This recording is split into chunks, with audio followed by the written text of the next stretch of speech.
the Auburn Blitz Podcast, your direct source for all Auburn all the time with Brett Pritchard, Faith Richardson, and Randy Lee.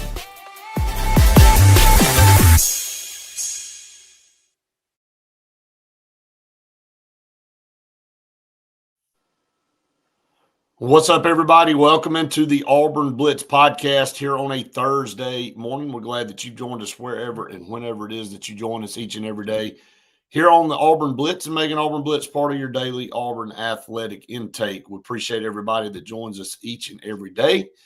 And we're going to dive into more of this coaching talk. Obviously, last night, basketball. We'll definitely talk about that a little bit.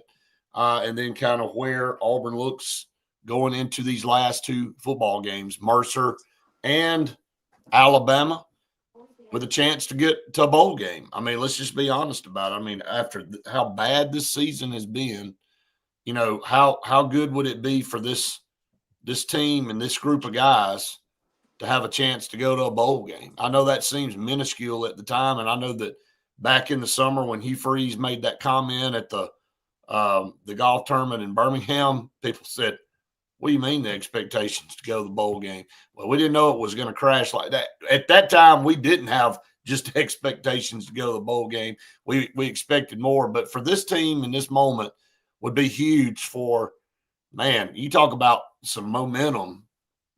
You know, obviously, go take care of business this Saturday, but then win the Iron Bowl and garner a bowl bid of some type. Man, that would be huge for these players. Would be great. I mean, you could, add several weeks of practice and hopefully play better in a bowl game than you have the previous several times that we've been in this exact same situation where we end up in Birmingham playing in the Birmingham Bowl. I'm not knocking the Birmingham Bowl. I mean, you and I are looking forward to being over at Protective Stadium in the next couple of weeks to call the Super 7. I love that facility. I think it's great for Birmingham, but I don't think that that's the aspiration of Auburn fans is to end up in the Birmingham Bowl. Well, no, it's not. But so, yeah, I agree with you. Hopefully they do get the added time to practice, and maybe that gives some of the questions that we got around this program, especially around who's going to be exiting stage left as this season ends. I mean, I think a lot of question marks are around who the next coach is going to be. Is Durkin going to be part of the staff of the next coach, or is he going to be that coach? And do we retain the talent that we've got? Just a lot of question marks going in. All right, there's a lot of dates that are important. I talked about this. Faith and I talked about this a couple of days ago. The portal window is January 2nd through the 16th. Early signing period's a few weeks away, December 3rd. Auburn's got 13 commits right now. They got some good players that are committed that they got to figure out a way to hold on to as well. And then February 4th is the second signing day. So the importance of getting all this lined up is even more imminent than would have been in the past, because you don't have the second portal window. And I was the one on here saying you don't need two portal windows. And I still don't think you need two portal windows. I think it was too much. I mean, but when you're sitting in a situation where you got to find a coach, it puts your back against the wall. So I think John Cohen has been working in hyper speed on this and hopefully getting things lined up. Now, I know there was a lot of smoke yesterday around John Sumrall canceling his visit with Florida. Does that mean anything? He could. Definitely could. Why would you cancel that unless you just say, look, I don't want to go there at all, or I've got something already that I'm going to take, So when you look at it from that standpoint, there is definitely a reason you cancel that, because if you're on the open market and you're searching and you're wanting to upgrade your status of where you are in the coaching world, you don't cancel a trip, just for craps and giggles. So probably something to that. If you want to follow it, let's talk about John Sumrall. That's what I wanted to talk about again this morning with Durkin kind of in play. The perfect scenario could it be? And everybody that listens and hears that may go, what is he talking about? Two defensive guys? Why is that the perfect scenario? I'm going to say it from this standpoint. If John Sumrall were to come in and he were to keep DJ Durkin, maybe gives him more of a push on the defensive side, because offensive guys are wired differently. We've seen this so many times. Get these jobs, can't turn loose of the reins, hire an offensive coordinator. They go through 3 or 4 offensive coordinators, and it's all because they can't turn loose and they have to be in control. Defensive-minded guys are a little different. You know, if John Sumrall were to bring in an offensive coordinator or keep Derek Nix or whatever, I don't think he would, but just bring in an offensive coordinator he trusts to run the style, gives him the pass to be the head coach. And because you got DJ Durkin over there, and if your styles are complementary and you feel confident in that hire, then maybe you can say, okay, I can be the head coach of this, and I got 2 great coordinators to go run those sides of the ball, and I can oversee everything. That's my perfect scenario. I really doubt that that's the way it plays out. I mean, I would like to see it play out that way, Brett, but I'll throw this back in your direction. I mean, you go out and you hire a guy, and then you keep everybody that the previous staff had in place. I mean, is it your guys? Is it your system? Is it your culture? Or is it just you replacing the one guy that you feel like was the problem at the top? I don't know that if I were the one chosen to come in here and clean things up and take this program in a different direction, that I would keep a lot of the same players out there. Now, can I buy into Durkin being part of it? Sure. Do I like Derek Nix? Absolutely. I've said it on here Well, a million I think Durkin's times. really the only option here to keep. Well, I don't think anybody else stays. But I would even speculate that Sumrall on the back end is questioning that, Brett. And maybe I'm wrong by saying that, and maybe you hear something totally different. And maybe they already know one another and it would be a good fit. But gosh, we've been down this path with Auburn before, where it feels like the administration and the powers that be have all the answers, but then they don't have any answers. You get what I'm saying? So they have all the answers. Kirby Smart, I don't think, at least if you buy into what you were sold, Kirby Smart was, he told the Auburn people to give him full reign, and Auburn people wouldn't give him full reign. And then now would he have ended up at Georgia anyway? Probably. But, I think Auburn has made these concessions many times before. And have they worked a lot? Not too often. So maybe I'm wrong by saying that. I mean, your thoughts, Brett. I mean, if you're hired in as the head coach, do you keep the 2 coordinators in place? No, I don't keep. I don't keep Derek Nix. I mean, no, I don't. I mean, that has nothing to do with him. Like, again, I think he's. I mean, he did a great job calling the plays at Vanderbilt. Not sure how many games he's ever called outside of that one. So, and again, when you bring a head coach in, he needs to make. And again, if it's Durkin staying, it's going to be Sumrall's choice. If it's John Sumrall coming in, it needs to be his choice. It doesn't need to be, hey, we want to hire you, but you need to keep this guy. I mean, it needs to be a decision he wants to make, and he needs to have the autonomy to do that. Whoever it is, you don't need to bring whoever it is in already with restrictions and stipulations, right? So if he sits down with Durkin, if at the time, we're all doing hypothetical stuff here, I don't want everybody to start quoting and firing shots at the We're doing what all other Auburn fans are doing. They're trying to piecemeal an unclear story on the back end. Well, exactly. So nobody knows what you're going to do or I'm going to do because it's in our brain. And we have so you got to get a guy in place first, and then at that point, he has to make the decision on what he wants his coordinators to look like. That's really the bottom line at this point. Now, again, from a continuity standpoint, if he thinks Durkin is going to be a good mesh with his staff, mm-hmm. and he likes that part of what Durkin can do as far as keeping people, the roster, the retention part, sure. then so be it. So let's look at Tulane a little bit and kind of what they have coming up. They have an American Conference Championship game on the 5th or the 6th of December. And when you look at what Tulane's done up to this point, they're 8-2 this year. They're 5-1.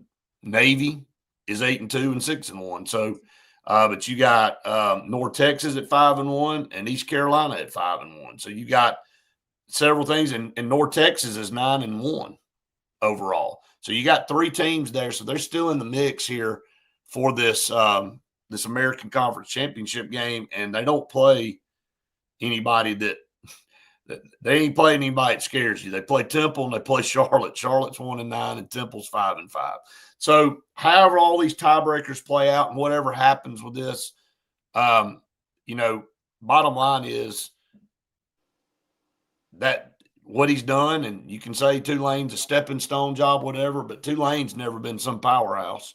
And you go down and, you know, Tulane's played these schedules a lot in the past and gotten their brains beat out by a lot of these teams. They, you know, he's a very young guy, and, you know, he's got the youngest offensive coordinator in the country in Joe Craddock. Now, does he bring him? He's got Alabama ties.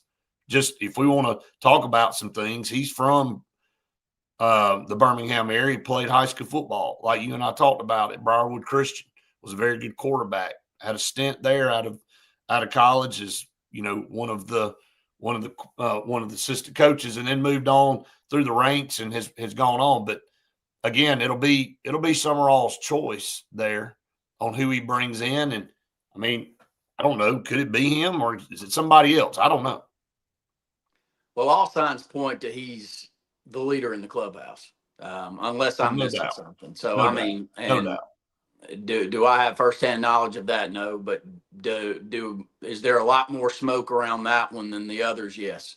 And I can buy into it, but I've said it here time and time again. I don't have enough of an opinion on whether it's going to be a good hire or not. I said this to you yesterday.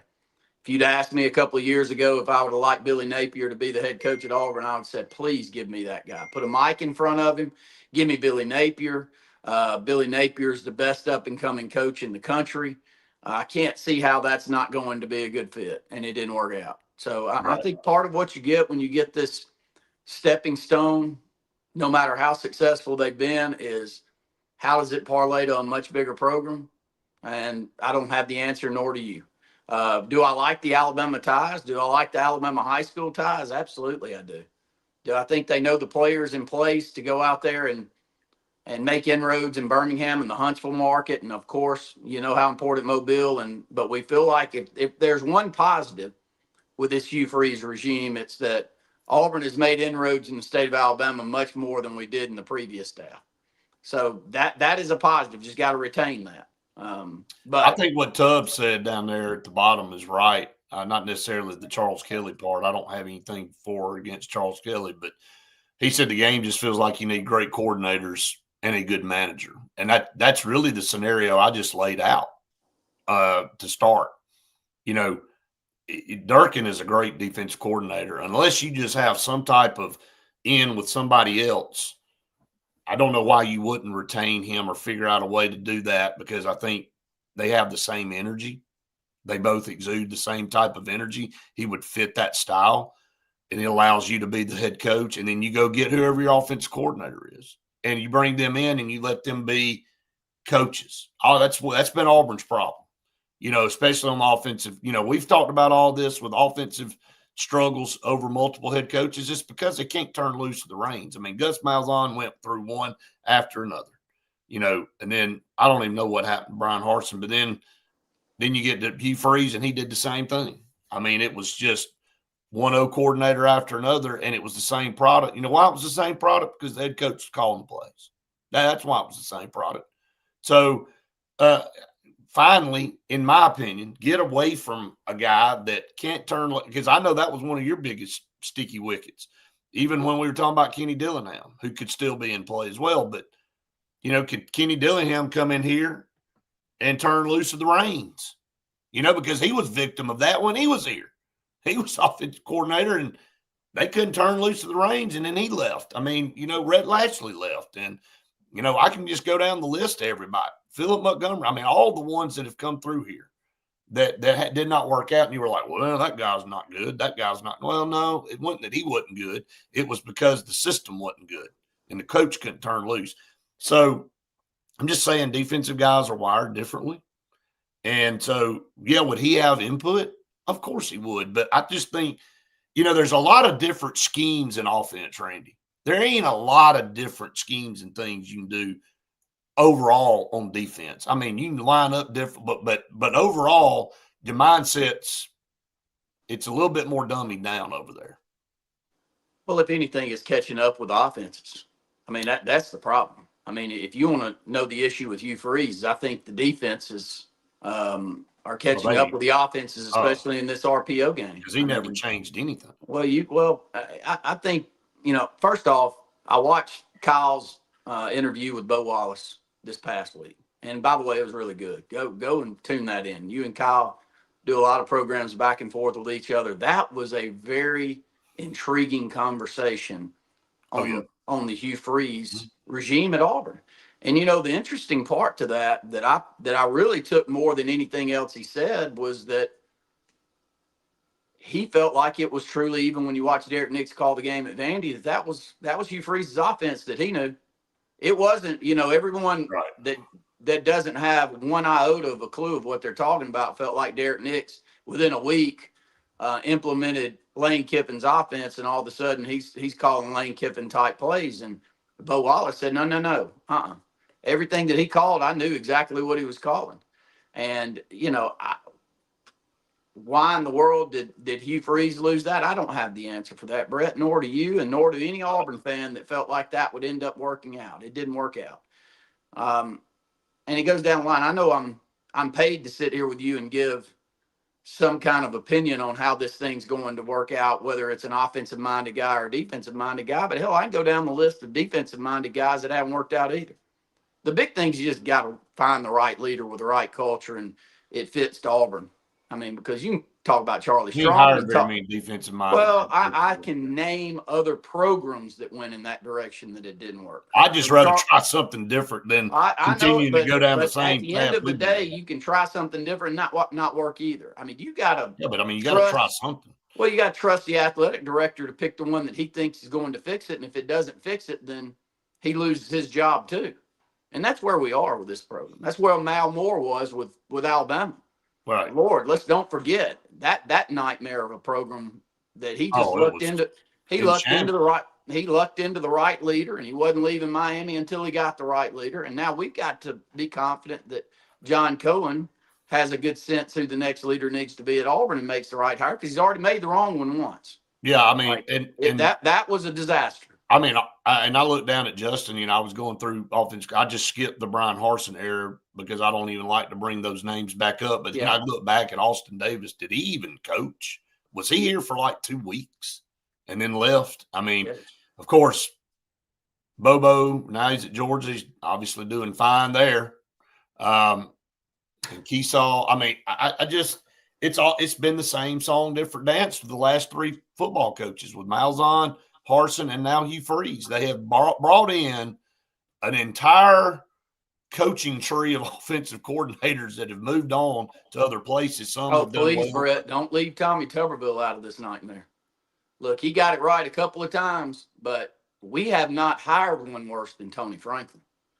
Please don't. Whatever you do, don't cuss any of these other offensive coordinators out to the level. But over a consistent time, and there's no doubt. And I think he made one fatal error too when he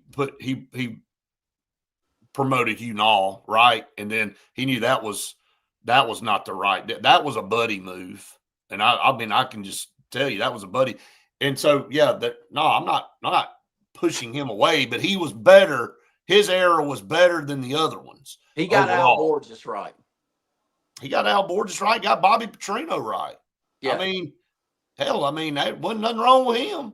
Bobby Petrino's still hanging around and stuff. But, I mean, there were some pretty good ones there. And Al Borges turned Jason Campbell around, And everybody was like, Jason Campbell's terrible. And you get the right guy in there and, you turn things around. So, yeah, there was definitely a stint there for Coach Tuberville that wasn't the best. But Tony Franklin was terrible. And then you kind of move forward from that. And then – but that's been the common theme across multiple coaching staffs or coaching head coaches at Auburn. So, all right, so kind of moving on. I mean, I don't know that it could work, it could not. It just feels like that would be the only one retained, and then that would have to be something. Also, DJ Durkin would buy into. I think DJ Durkin wants to stay in Auburn. I think, that's been said to multiple people. But will it work out if it's John Sumrall? We'll just have to wait and see. So a lot of interesting stuff. We'll keep you posted. Everything we hear, we're going to push it out to you out there. Don't crucify the messenger. We're just going to tell you what we hear. All right, Sensagreen, for air that's cool and clean, call on Sensagreen. They are the carrier experts here in the state of Alabama, saving you thousands of dollars on new installs. Also, they'll save you money on your power bill because you're going to have a new efficient carrier unit, and it's going to trim your power bill down. So all those savings add up. So make sure you call on Sensagreen. They'll come in and install it. They've got some really good deals going on all the way up until Thanksgiving. I'm sure they'll have some more after that, but you want to take advantage of these now. So call on Sensagreen. Scout Program Management, a full construction management firm located in Birmingham, Alabama, but serving the Southeast. They deal with municipalities, boards of education, whatever it is, they'll help you out. And they're the company you need to hire to take you from the pre-construction phase to the finished product. And I've watched them do it personally. I say that every day on this show, but I mean this. So methodical. That's why you hire a program management company, to hold people accountable and make sure you get the product that you want. So call on Scout Program Management if you've got a major project coming up on the horizon. Bunkers in downtown Auburn. Got a chance to see KJ and Allen last night at the basketball games. Always great running into those guys. And man, they've got a perfect place over there on Glen in downtown Auburn with 50 parking spots. If all of you that watch this show every day, if y'all ain't been to Bunkers, man, what are you doing? Like, I mean, how many times do I have to tell you? The food's great, the entertainment's great. You just must not like having fun. If you don't go to Bunkers, you just hate fun. So don't hate fun. Go to Bunkers, enjoy the bars, enjoy the live music, and the convenience of the parking spot. So it's very nice. My guy Harrison down at the Cart Source, man, they've got everything you need.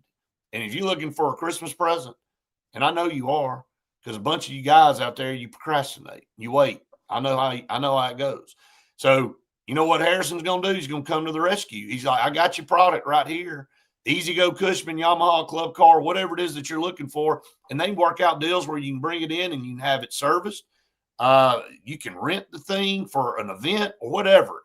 They've got every option that you need at Alabama's premier golf cart superstore. Call them 334-231-2205. The Cart Source, or better yet, get in your car, go down 280 and go check them out. That's going to be better for you all the way around. All right. Yeah. Keep bringing up the terrible. Like, we can make a list of all these guys. There's been some bad ones. So Scott Leffler was definitely one of them. Like, when we hired Scott Leffler, I went, could you not find anybody that could get more than 13 points a game? Like, this guy, this was already bad. And it's like, oh, we're going to go hire him from Virginia Tech. I think that's where he came from. Harsin was the best one to me. I mean, Brian Harsin. I was with our good friend Wes Coleman coaching our 65th basketball team of the season. And we were in a gym together. And Wes said, well, Auburn just made a hire. And I said, well, who? Brian Harsin. Who in the hell is Brian Harsin? I mean, I'll never forget hearing the name the first time and going, oh, Randy, you didn't know the Boise State? No, I didn't know who the hell the Boise State coach was that nobody had even brought up that somehow we end up hiring. So, boy, we've done it. We have pooped the bed more often than you can guess, and I'm hoping we get it right this time. But the ones that you keep bringing up, Brett, I don't know that there's one any different out there, but none of them are home run hires. I mean, well, and everybody I've talked to down in Auburn and around the complex, and that is the theme, is who is the slam dunk home run hire out there, and nobody comes up with an answer. It's like, okay, you just got to go figure out which one you feel like is the best fit for Auburn, and again, doing the due diligence. And I see other names pop up, but I think it's been him from day one. Now, will they get to the finish line with John Sumrall? I mean, time will tell. but I think that's kind of been the guy. And I mean, this is not some breaking news on here this morning, but I just feel like, with the Alabama ties and the connections and the things and his, up and coming status. A lot of people feel like he's the hot guy. Now, again, we've gone down that road too, but I do like the energy. I do like what he has done to this point. Now, again, doing it at Tulane and Troy is a lot different than doing it at Auburn. And it's a whole different animal, like a major different animal. So, again, and the patience are not there in this world now about, especially if you can keep your roster and get people in place. People are going to expect, and John Cohen said that too. We don't have 2-3 years to rebuild. We want to keep the roster we got. We'll bring somebody in here to take control. And it's like I talked to somebody yesterday at the basketball game. Somebody stopped me. I was walking down the baseline and just shared a few moments with them. They're like, man, we could easily, and I know this is the woulda, coulda, shoulda stuff, but man, and it goes back to John Cohen at the press conference when he was introducing DJ Durkin as the interim head coach.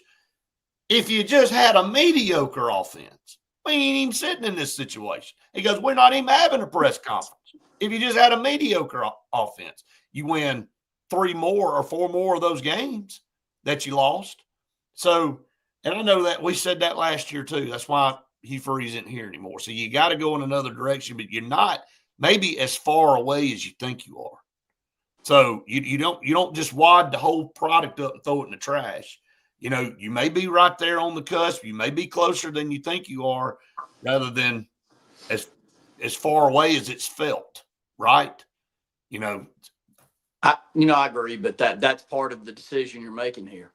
Because if you get rid of this entire staff and DJ Durkin goes, then there's a great chance that 30 to 40% of the roster goes with him, and maybe the top 2 or 3 that I just feel like pushes you over. That's what it's going to end up being. Like, I may be wrong on that, and so look, crucify me, come back, make all the comments you want, but it just feels like it's going in that direction.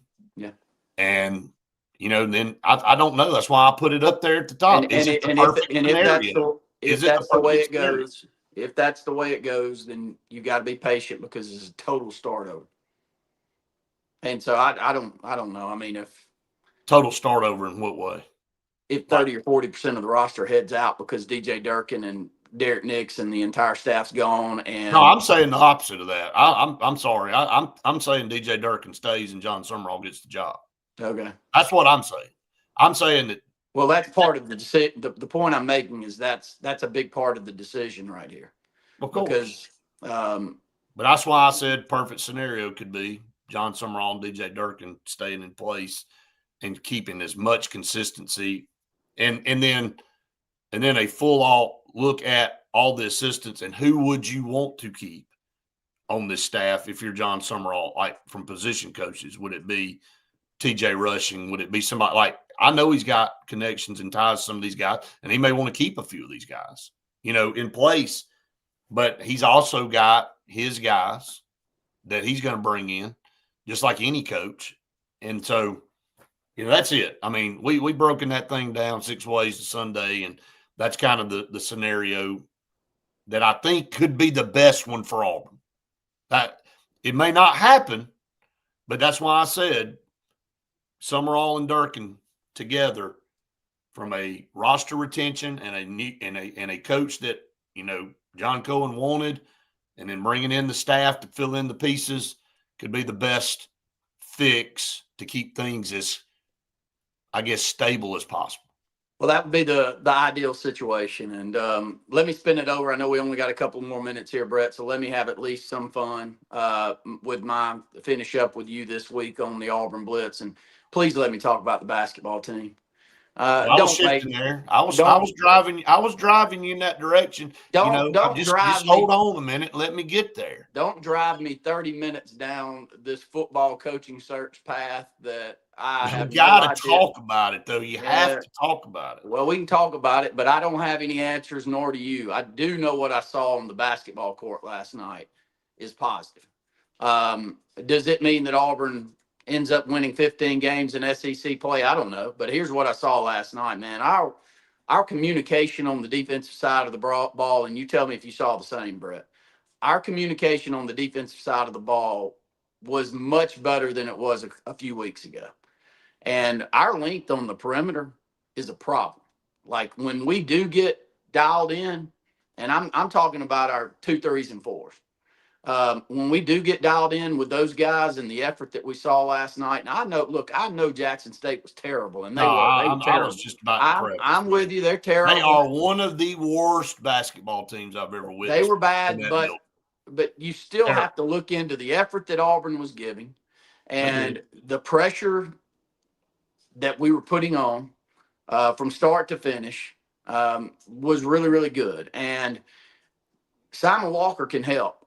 Brett and I had the good fortune of covering him for 3 years now at Huntsville High. And that Huntsville High program, they're becoming what Mountain Brook was for a while. And I think Mountain Brook's still there. But Huntsville High, if Simon Walker doesn't get semi-injured and not have the play that we expected the entire season last year, they may got over the hump. They were really close to being better than that Hoover program that has won 3 state championships in a row, Brett. And that's a really good team. But 5 shots for him now in his Auburn career. He's knocked down all 5 of them from 3-point range. I mean, that's pretty good. I don't know if y'all caught the post-game interview. I did, yeah. With Coach Pearl. Faith asked the first question to Coach Pearl about the defense. I thought it was a great one, and he laughed about it. She goes, what is it like to prepare all week and then they come out and do something totally different? He said, it's been that way every game. He said, I looked over at the bench when they came out in a 1-3-1 zone, and I just laughed. He said, no, we ain't prepared for this. We ain't even look at it. He said, they ain't played this defense in 2 years. He said, and they come out tonight against – he said it's literally been that way all season to this point. So Faith's question was, how proud are you for your team, and what does it say about your team to be able to adapt on the fly to something they haven't seen, and they've had to do it multiple times. And he said he think obviously it's a really good trait of the team. He said now they've got to do that against some better opponents. He said obviously Houston was a great opponent, but he said we're about to have to go and play Oregon and Arizona and or Oregon and Michigan, and you gotta go perform against the top dogs. And you saw Arizona last night again, another big win. So there's a lot of progress. I applaud the effort.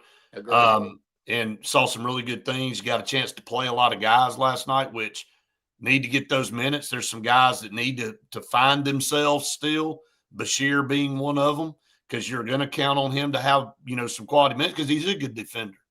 But he's got to be a little bit better than 0 of 3 against the Jackson State team. You got to find some buckets there.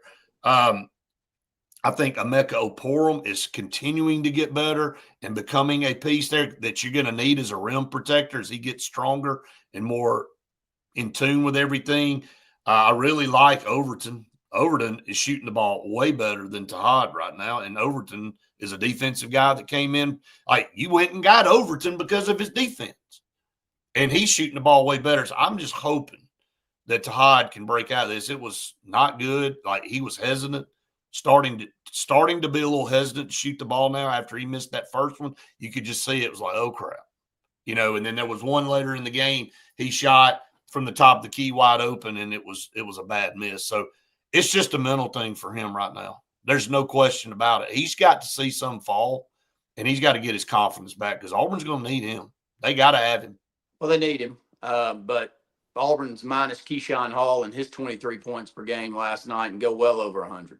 And add a piece and a perimeter shooter to the mix that we haven't had to start the season in Walker. Simon Walker has worked, let me tell y'all, and I told everybody there last night when he came in and there were some people going, who was that? I'm like, Simon Walker. He was one guy we recruited from Huntsville. He'd been injured. He had surgery on his foot back in September. I said, he's fought through this thing and gotten back. And, boy, I watched Stephen Pearl one time. I think it was the 4-3, and he hit that one in the place just kept erupting, and he just sat there and went.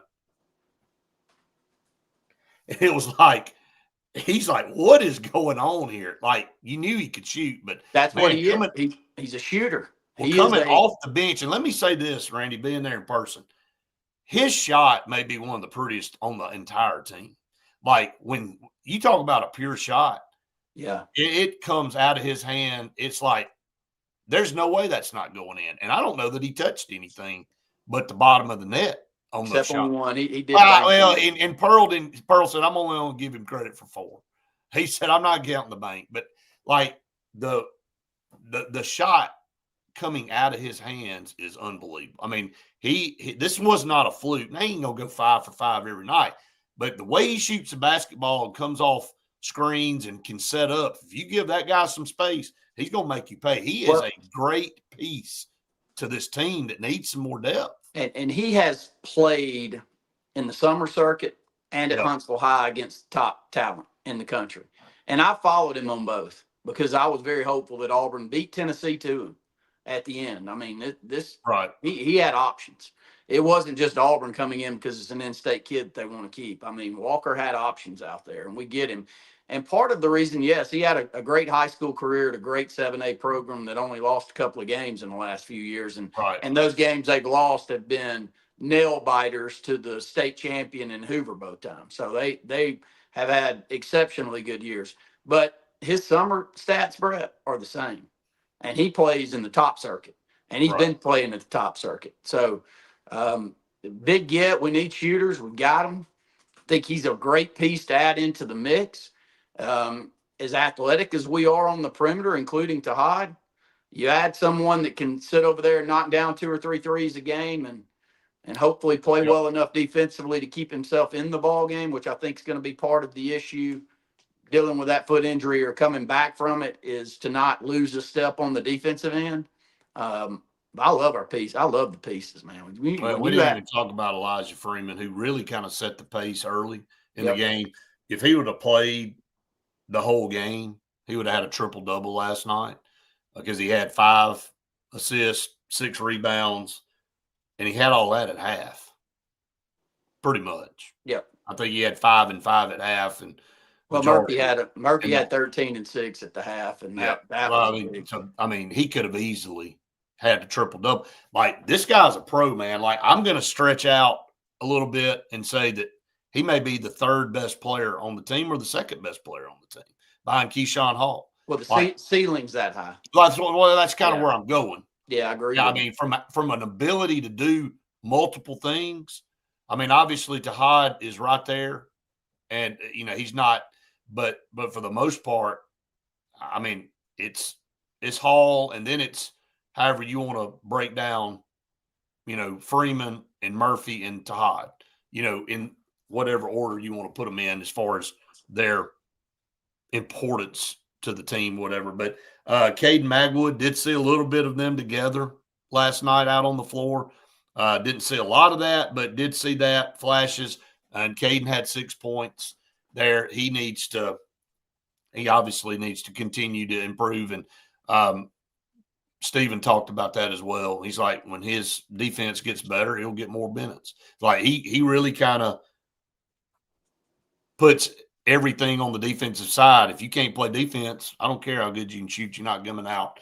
You're not going to get a lot of minutes. So yeah, just overall, you did what you had to do against a team you were a 30-point favorite over. And this is a horrible Jackson State team. They average about 58 points a game, and they average giving up about 95.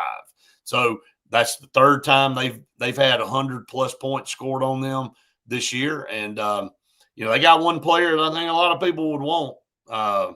That kid had 24 points on 8 of 12 shooting last night, Mitchell Jr., and he was for real. Like, they do have a player there that can light it up. But I can tell you the rest of the pieces are horrific.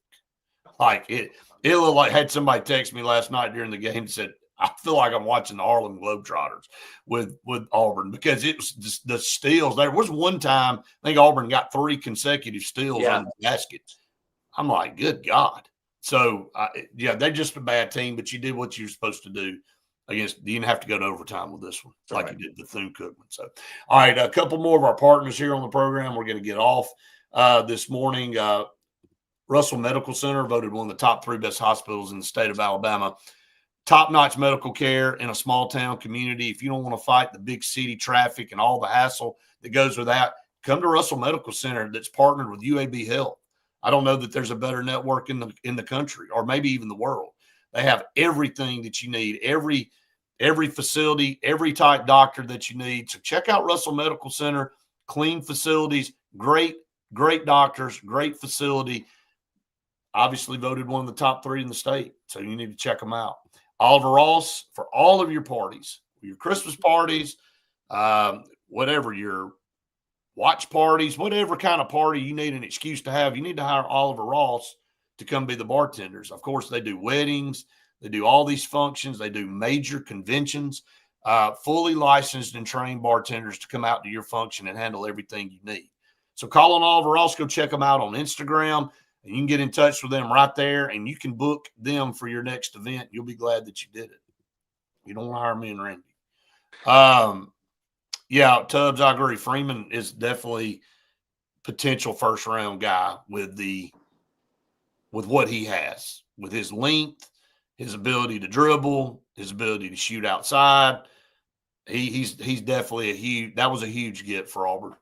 And so I think he's only going to continue to get better and better. So, all right, we will be on location again today.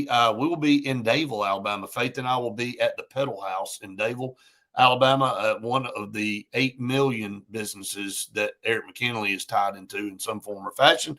So, each month it's like, Eric, which one are we going to? So it takes forever to get back around to all of them. So we'll be at the Pedal House today. We're excited about that and looking forward to that.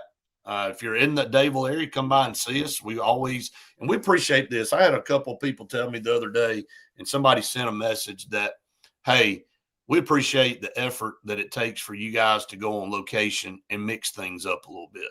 And it's not the same cookie cutter all the time. And look, we couldn't do it without our great partners.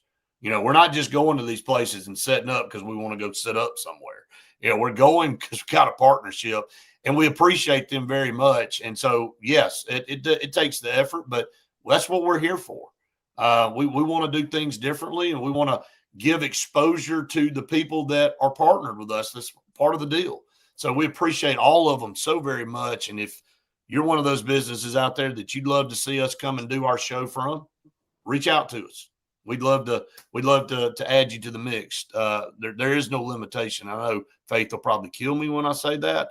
I say there's no limitation on where we can go, but I'm just saying there's no limitation where we can go. All right, Randy, anything else? No, I'll be back with you Friday night, my friend. We've got really good high school football all around the state. I'm about to head over and make a lot of posts for that. Probably the game of the week that you covered. You were over with Patrick Nix, a couple of days ago? Yes. So tune into the On the Road with AHSA as Brett got you set for what has been the state championship game in Class 7A for really the last decade, it feels like, and that's Phoenix City and Thompson. But this year we get a different one. They change up the matchup, so you get that one in the semis. And if you're in Lee County, you can't ask for a better one with Auburn and Opelika playing in the semis to have a chance to go play those two. So that's where my head's going to, Brett. You and I have got a big game against Hueytown in the third round of the playoffs in Ellick City, and we'll be talking a lot more about this weekend. Yeah, no doubt about it. So a lot coming up here the rest of the week. And again, don't forget Auburn plays football again on Saturday too.